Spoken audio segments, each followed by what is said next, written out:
না করি না মানুষের অভাব নাই। কাহার জন্য কোনো কাজ থেমে থাকে না, কথা বলেন ঠিক কিনা? আপনি ভাবতেছেন বিশাল বড় ফ্যাক্টরি, আমি মরে গেলে চালাইব কে? আপনি ময়রা দেখেন, এই বাগনৈন্য অভাব নাই, কথা কোন ঠিক কিনা? কোন যেই ব্যক্তি রমজানের শেষ 10 দিন ইতিকাফ করবে তার আমল নামায় 2টা হজ আর 2টা উমরা সওয়াব দেওয়া হবে। জোরে বলেন সুবহানাল্লাহ। এটা কি সাধারণ কথা নাকি? সাধারণ কথা নাকি? তো আপনার থাকতে 10 দিন, মরার আগে একটু মরেন না, মরার আগে মইরা দেখেন না, বউজিব থালায় গিয়ে মসজিদে ফিরে দেখেন 10টা দিন দেখেন কেমন লাগে।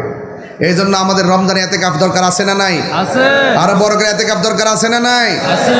আপনারা যারা রমজানে রোজা রাখবেন খবরদার তারাবির নামাজ 20 পড়বেন। আমাদের অনেক পোলাপান আছে ইউটিউব মৌলবীদের ফান্দে পইরা, গুগল মুফতিদের ফান্দে পইরা 8 টাকা তারাবি পড়ে, আবার মনে মনে করে 8 টাকা ফলে তো তাড়াতাড়িও একটু ফইরালাম, অসুবিধা কি? যত গুনাহ আছে হুজুর উপরে যাইব, 8 টাকা ফইরা যায় ঘুমাই থাকে। এই কাজ করা যাবে না। তারাবি কি 8 না 20? এই আওয়াজ না 8 না 20? বেতর কি 3 না 1?